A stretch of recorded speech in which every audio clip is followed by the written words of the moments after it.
Hello, everyone. Thank you so much for joining us today for our webinar titled Understanding PFAS in the Food Industry, Regulations, Testing Methods, and Safety Measures. I'm very excited to have Lukas here with me today. I am Amy Knock, and I will be moderating today's session. Before we begin, I just wanted to let you know a little bit more about how the webinar will run.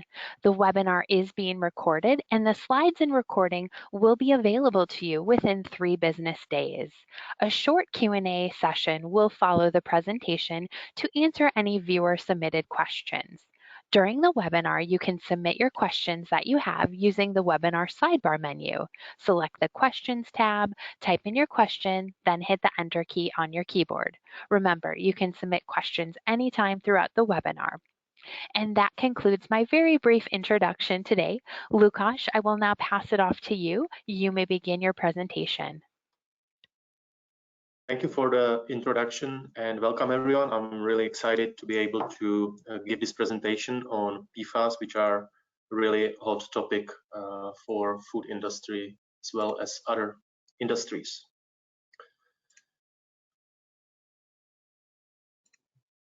So here are the topics we have on the agenda today. I'll provide some basic information on PFAS, why they are of concern to human health, and what are the ways of exposure to humans with a focus on food, of course. After that, we'll cover some regulations that apply to PFAS in foods, and I'll also give a brief overview of analytical workflows that are used in this testing arena.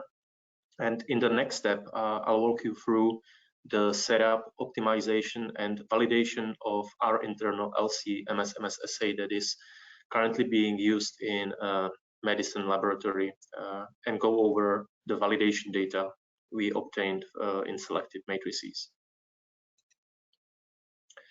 So PFAS represent a large group of man-made chemicals that include over 4,800 compounds.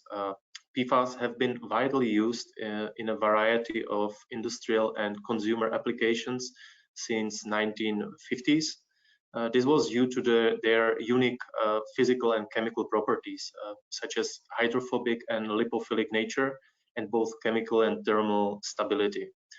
These properties make PFAS resistant to degradation and lead to their persistence in the environment and bioaccumulation. PFAS were shown to be toxic, and exposure to these chemicals can lead to a range of adverse health effects. In the recent past, in the past, perfluorooctanoic acid, also known as PFOA, and perfluorooctane sulfonic acid, PFOS, were used as initial materials for production of PFAS. After concerns associated with global occurrence of these chemicals, use of PFOS and PFOA have been restricted and replaced with short and long chain carboxylic acids and sulfonic acids and other newly developed replacement chemicals. There's a number of ways that humans can be exposed to PFAS. These include exposure during normal use of a wide range of commercial consumer products that have been treated with PFAS, for example, to make them non-stick and water or stain repellent. Drinking water is a source of exposure as well in certain locations where these chemicals have been contaminating water supplies, and these locations may typically be in proximity to industrial facilities where PFAS were produced or used to manufacture other products, and also sites where PFAS were used in firefighting, for example. Last but not least, people can be exposed to these chemicals through contaminated food. When it comes to contamination of food with PFAS, there are two main processes to consider. First one being accumulation of PFAS in both aquatic and terrestrial food chains as a result of use of contaminated water and soil for growing foods. Additionally, contamination of finished products and ingredients may occur due to use of PFAS-containing materials for food packaging and food processing. Feed can be tainted with PFAS as well in a similar way, and this results in further contamination of animals that are being used in food production. Presence of PFAS in food and related health risk to consumers has become of increased concern to many regulatory agencies worldwide, who initiated monitoring programs in foods of both plant and animal origin. The US FDA started to test for PFAS in total diet study samples since 2019, and there are also activities on a state level where monitoring is typically performed in areas with localized contamination with PFAS. As an outcome of these activities in state of Maine, for example, there were action levels set for PFAS in milk and beef at 0.21 and 3.4 micrograms per kilogram respectively. In 2022, the US FDA performed targeted sampling and analysis of seafood samples from the US market, as these type of foods are considered high risk when it comes to contamination with PFAS. Some of the results obtained in this study are provided in this slide. The analysis scope evaluated in the study covered 20 PFAS. As you can see, the highest numbers or highest levels for the tested PFAS were found in clam and crab samples, with variable concentrations depending on the country of origin. All the samples were collected from the US market, but obviously, originated from different countries. The highest levels for total PFAS, ranging between 4 and 23 micrograms per kilogram, were found in clams, with the highest levels found in clams from China. And the major contributor to the total PFAS concentration was PFOA. And actually, publishing this study, it resulted in actual recalls of products from the US market. In Europe, PFAS have been monitored in food and feed since 2010. And in 2018, the European Food Safety Authority was asked by the European Commission to assess the risk of PFAS to human health using the available data collected so far.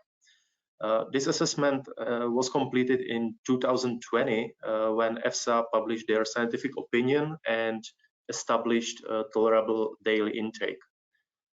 2 years later, in 2022, maximum limits were established for selected PFAS, and additionally, a recommendation was issued where both member states and food producers are expected to monitor PFAS occurrence in selected food matrices further in the following 4 years.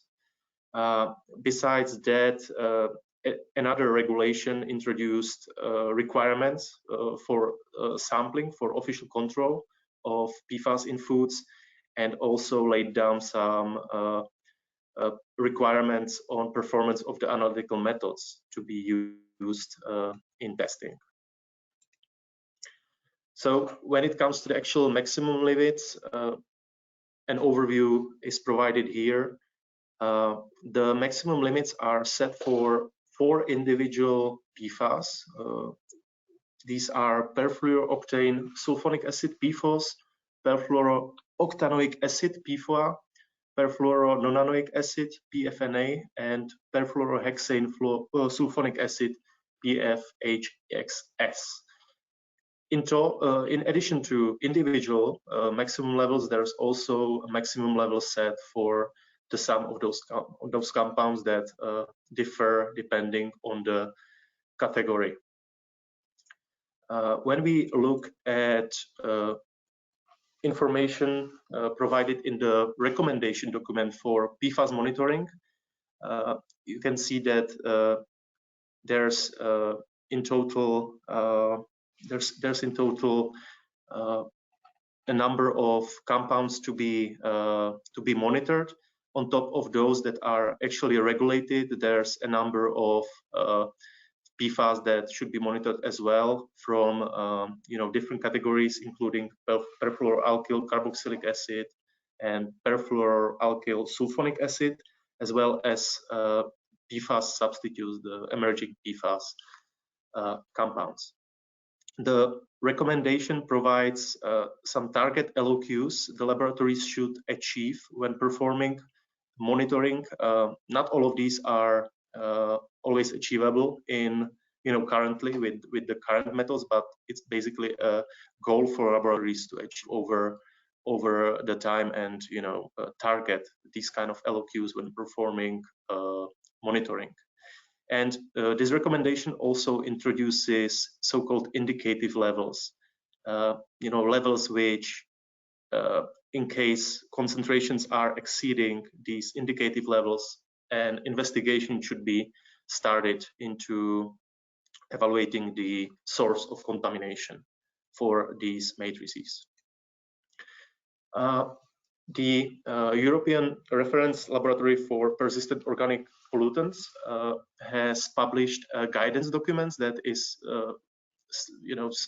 aligned with the recommendation document. So this guidance documents gives an overview and provides limits of quantitation that the laboratories should achieve. These guidance documents is primarily intended for official labs performing official analysis, but it's applicable also to commercial labs.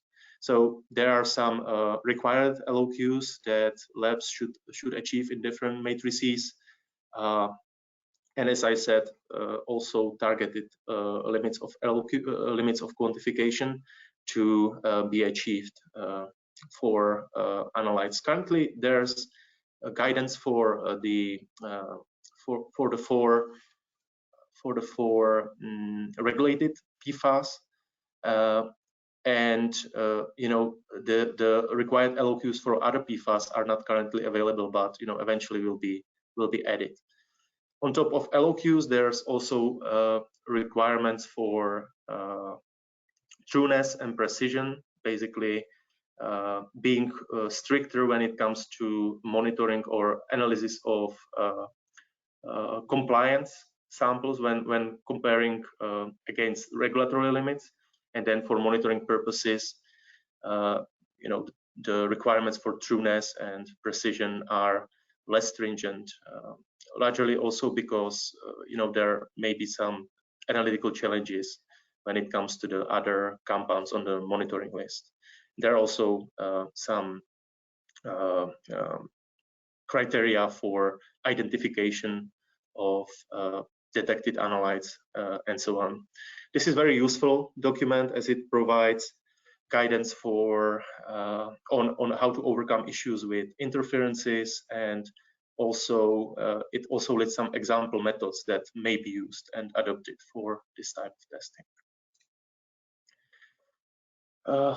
In the area of PFAS, the AOAC has been also, AOAC International has been also active. There's a working group that is currently working on development of standard method performance requirements for analysis of PFAS in wide range of matrices.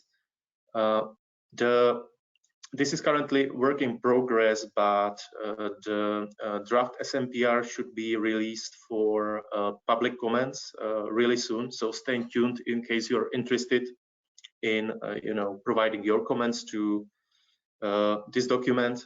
This document is basically intended to set requirements and to be used when assessing candidate methods for official AOAC method of analysis status. So it is largely aligned with the requirements that are dictated by the EU recommendation for monitoring and also in the EURL guidance documents. It provides some additional guidance compared to those documents, I would say, and It covers a number of matrices, and it also provides guidance when it comes to LOQs for all the other analytes that are currently included in the recommendation. So let's take a look at analytical workflows available for the analysis of PFAS.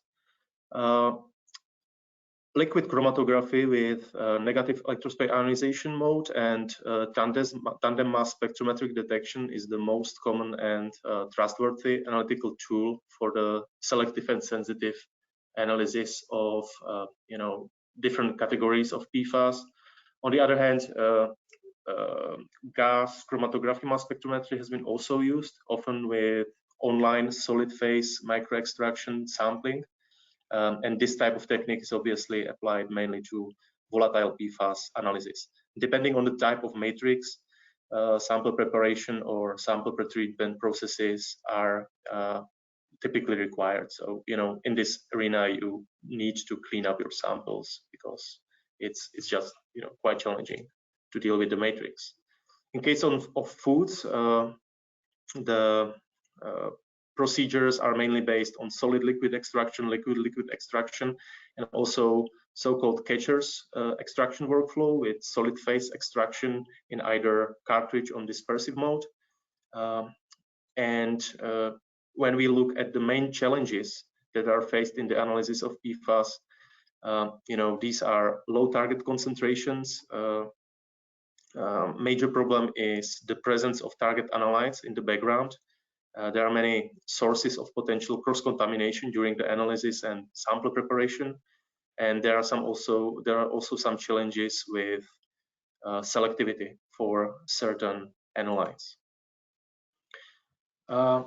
Looking at the method we use in our laboratory, this method is based on the assay developed by the US FDA at the Center of Food Safety and Applied Nutrition, and our LC-HRMS method currently covers 25 analytes, including carboxylic acid, sulfonic acid, and also replacement PFAS.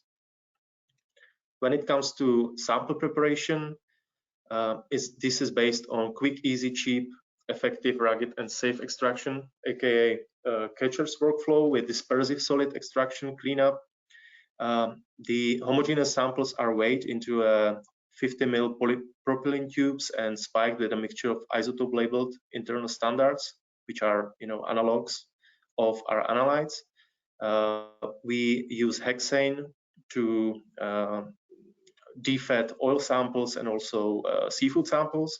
And in the next step, we add ultra pure water, acetonitrile, and we extract via shaking for at least 1 minute, and then we separate the aqueous and acetonitrile layer via addition of salts.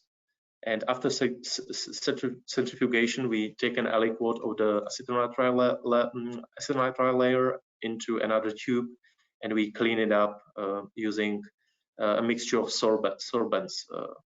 The tube is afterwards vortexed, and we take centrifuge and we take an aliquot of purified extract that is evaporated to near dryness and reconstituted in methanol.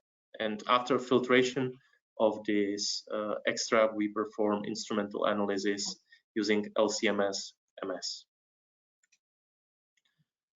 A major task that has to be dealt with during the method setup was the elimination of target PFAS coming from the background, as increased background has severe impact on the ability to analyze PFAS at low LOQs required in food matrices.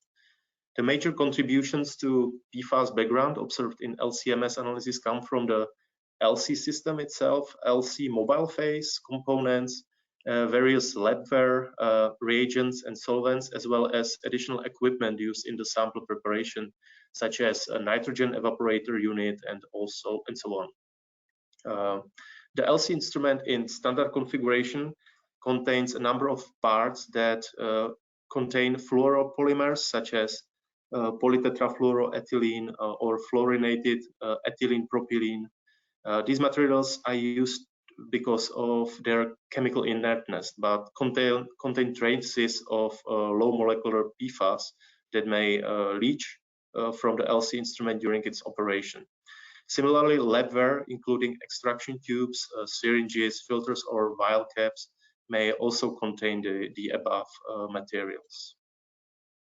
To overcome these issues, a number of precautions need to be adopted. PFAS leakage can be remedied by replacing standard LC parts with those free of fluoropolymers, which are made of PEEK material, for example, polypropylene or stainless steel. LC parts that typically need to be replaced include inlet and other tubing, mobile phase bottle filters, and inline filters. Some components of the LC system, such as degasser, are recommended to be excluded from the setup when analyzing for PFAS. Background contamination coming from the mobile phase components can be eliminated by use of so-called delay column. The delay column is installed between the LC pump and the autosampler and allows separation of PFAS from the mobile phase and PFAS coming from the injected sample. When it comes to labware and materials used in sample preparation, use of items made of PFC-free materials is the adequate approach to avoid contamination problems. Each new batch of solvents and reagents need to be screened prior to use to select source that will meet the needs of the analysis. This slide demonstrates the benefit of LC-MS instrument setup with delay column and PFC-free kit in reducing the background of target analyte perfluorononanoic acid, PFNA. As can be seen on the left-hand side of the slide, replacement of PFC-containing LC parts with PFC-free alternatives allows significant reduction of the background. However, PFNA contribution from the mobile phase is still observed. When looking at the right-hand side of the chromatogram, we can see that the installation of the delay column allowed to move the background of PFNA away from the acquisition window, basically, because the portion coming from the mobile phase is delayed, and clean blank record is obtained, as can be seen for this trace in green.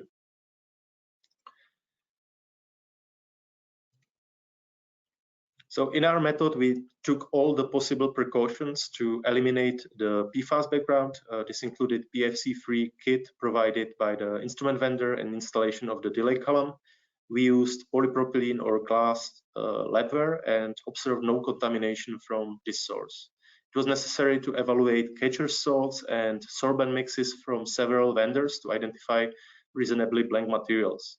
With this, we didn't encounter any major issues with elevated analyte background. The only exception was PFBA. During the stepwise investigation of the PFBA issue, we identified that the major source of contamination for this analyte was the nitrogen evaporator. And the cleaning of the evaporator did not resolve the issue, so we had to switch to a different evaporator unit, which brought the PFBA background back to acceptable levels. Occasionally, we still see issues with PFBA, and we keep a close eye for this analyte. And this also has been considered when setting up the reportable limit of the assay. Let's switch gears now and take a look at optimization of the LC separation. The main focus was on high throughput of the analysis, which is very important in the commercial laboratory environment.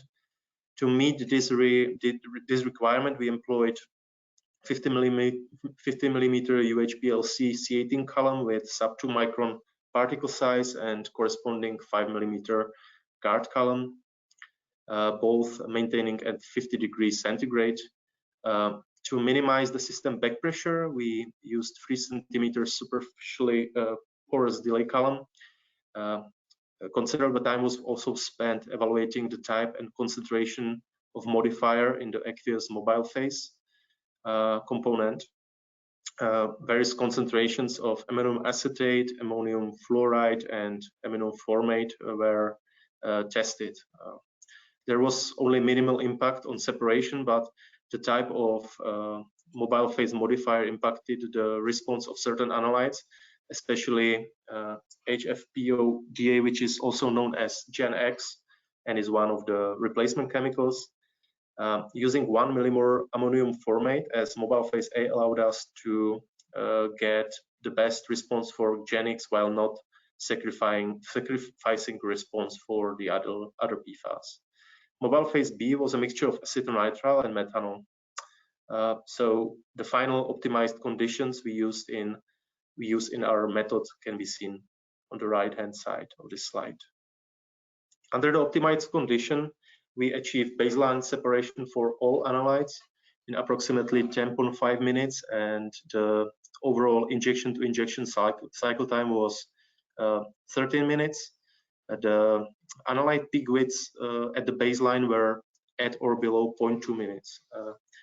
You can see an example chromatogram obtained with our method in ready-to-feed infant formula that was spiked with a mix of PFAS and internal standards.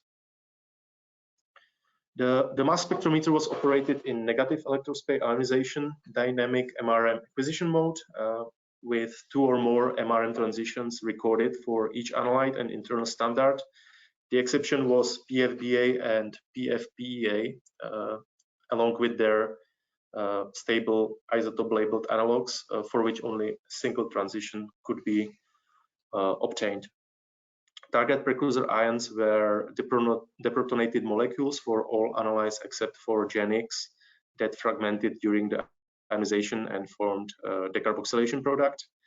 The table in this slide provides an overview of acquisition parameters and distribution of internal standards to the respective analytes. For PFAS that lacked a dedicated isotope labeled analog, the internal standard was assigned based on proximity of retention time.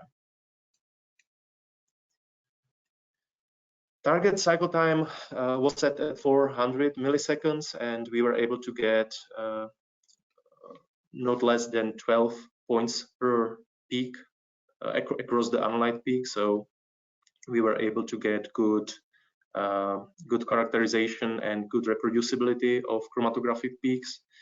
It should be emphasized that relatively wide acquisition window setting was used for each analyte, and considering excellent injection-to-injection and batch-to-batch retention time stability we observed in our experiments, we should be able to include many additional analytes by reducing the acquisition window. So, the method is scalable, I would say. The method validation evaluated selectivity, linearity, accuracy and precision, method detection limit, and LOQ.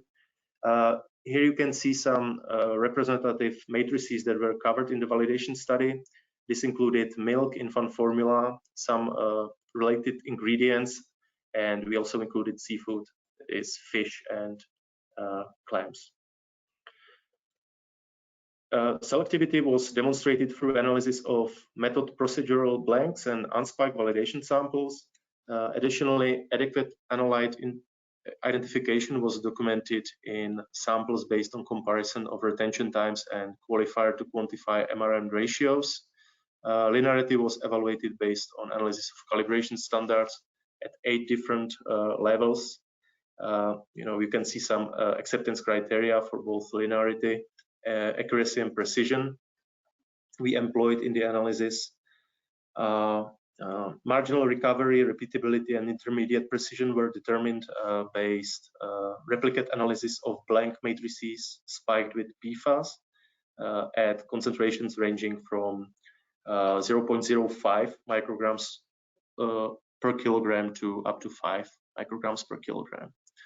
And for determination of MDLs, or method detection limits, we used US EPA procedure. Our LOQs were determined as the lowest spiking level that met the acceptance criteria for selectivity and accuracy and precision.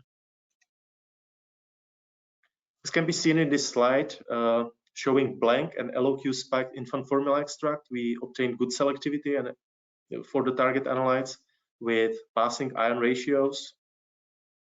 In general, low analyte responses well below 30% of the LOQ level were observed in method blank and blank matrix records. From selectivity perspective, PFBA and PFPA represented the most difficult analytes due to lack of additional transition. We had to rely on a single transition only, as noted before already. The PFBA background contamination was minimized during method optimization, but not completely eliminated. The response of this analyte in blank records differed between different validation batches and also in routine batches. And as said, these observations were reflected when setting up the LOQ, when we were forced to set the LOQ at a higher level relatively to other analytes. Linearity was evaluated with each validation batch, and this slide just shows excellent results when it comes to linearity for analytes. Example, linearity data is provided for PFOS and PFHXS. Here are some accuracy and precision results. Our results were well within 70 to 120% for marginal recoveries across all these matrices, and we saw RSDs below 20%. The RSD values were calculated across 2 different days at minimum, data generated by 2 different analysts. This is just a graph that basically shows the same values. And you can see we are in most cases, or in all cases, we are within 70 to 120%, and for the regulated PFAS, which are highlighted here in red, we are well within 80 to 120%. And similar results were obtained also in seafood samples, so canned clams and salmon muscle tissue. Same story here. We were able to get acceptable results in terms of accuracy and precision. So, our LOQs were set in the range from 0.05 to 0.15. As I said before, PFBA had to be set, LOQ for PFBA had to be set higher just because of the background issues we saw. So method detection limit, we use the EPA procedure, and these MDLs we calculated were in line what was obtained for the US FDA method. So we were pretty happy with the detection limit we got, and we also got comparable MDLs in the seafood matrices. So these slides provide an overview of system suitability and data acceptability that were compiled for routine use based on validation data. Besides requirements for calibration curves, spike recovery, and ion ratios for identification, a maximum analyte response in method blank was established to control potential cross-contamination. If exceeding certain level, analyte response in method blank should be subtracted from the response of the sample. We prefer not to do it. We prefer to keep the potential cross-contamination to a minimum. And we also introduced some peak symmetry acceptance criteria that were adapted for selected analytes to ensure acceptable separation results and we are able to monitor the lifetime of the analytical column and appropriate performance chromatographic wise. Acceptance criteria were also established for the relative responses of internal standards in samples. These values were calculated based on comparison of the average response of the internal standard in calibration standards and were monitored throughout the validation. So resulting acceptance ranges allowed us to control matrix effects in the routine samples, and in case we see a strong suppression of the signal of internal standards in the test sample, this gives us a flag that we should probably analyze this sample, maybe with a spike with a fortification portion, just to make sure we are not missing any analytes and we are not reporting false positive results. So, you know, we were happy with the LOQs we obtained, but as shown in the guidance documents, the recommendations, we also knew that we need to look and try to force our LOQ lower. For this reason, we implemented we added SPE cleanup step in cartridge mode using mixed mode weak anion exchange column. So this way we basically took the extract that came from the dispersive SPE and we passed that through this SPE cartridge to concentrate the target analytes further and to remove any interfering matrix. So, you know, using this approach, we recently evaluated, we were able to get down to 0.01 microgram per kilogram in two representative matrices, you know, infant formula powder, milk-based and soy-based, which are pretty complex samples, I would say. And considering the required LOQs are set for matrices or foods as fat in case of infant formula, you know, we are getting really close to the target LOQs established for these matrices. Another problem we had to deal, or we were dealing in routine analysis, relate to the selectivity issues we already discussed. We occasionally see relatively high hit for PFBA in a certain sample.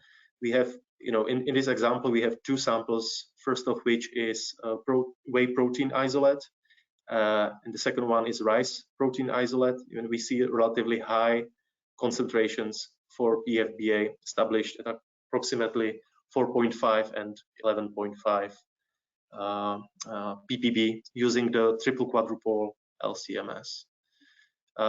You know, the only options we have is comparison to the retention time. We cannot confirm or identify the analytes based on additional MRM transition, just because these compounds do not give additional MRMs due to their structure and stability. So in this case, we used high-resolution mass spectrometer instrument that allows to monitor precursor and product ions with high accuracy. You know, so we do extract, we record the data and we extract the exact masses from the records. And you can see that in case of the first sample, when applying this approach, we could confirm the presence of PFBA based on accurate mass measurements of the precursor and all of the product ion. However, in case of that rice protein sample, you know, we couldn't see any signal, which shows that the procedure based on LC-MS with triple quadruple instrument gave false positive result. So this is really important to have this kind of confirmatory option when it comes to reporting results for PFBA, but also for PFBEA for the other analytes. Okay, this was my last slide. I would like to acknowledge my colleagues at Eurofins Food Chemistry Testing, who are involved in analysis of PFAS in our laboratory, and also collaborate on improvements of the method. And I would also like to thank you for your attention, and I'll be happy to take any questions. Thanks so much for your presentation, Lukas. As Lukas mentioned, we will move into a short Q&A session here to answer any viewer-submitted questions. Again, if we do not address the question that you asked live during the webinar, we will follow up with you immediately afterwards. So the first question that has come in here is, what are the other matrices this method is applicable to? And do you plan on further expanding the matrix scope? So as I said, this method is based on the FDA method, and they already evaluated this approach in a number of different foods, including bakery products, various finished products, and foods of animal origin. So I would say this method is applicable to a wide range of food matrices. This was also demonstrated when using the extraction protocol for other contaminants. Like, this is really widely employed procedure. So we are continuously looking into new matrices. This is mainly driven by the needs of our clients. We are approached to analyze other matrices than what we validated for so far. We would perform the validation study to make sure that our method works as expected. There may be some difficult matrices. We often serve dietary supplement clients. Those samples are pretty complex. I'm not saying it's not possible to analyze, but the reporting limits would be likely elevated. The other question is, how relevant is this testing to dietary supplements? I would say,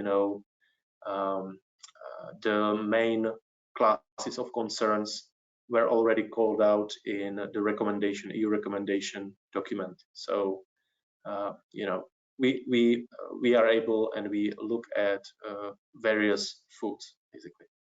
Great, thank you for that, Lukas. The next question here, based on your routine analyses, what are the sample types that often test positive and have PFAS levels above the LOQ of the method?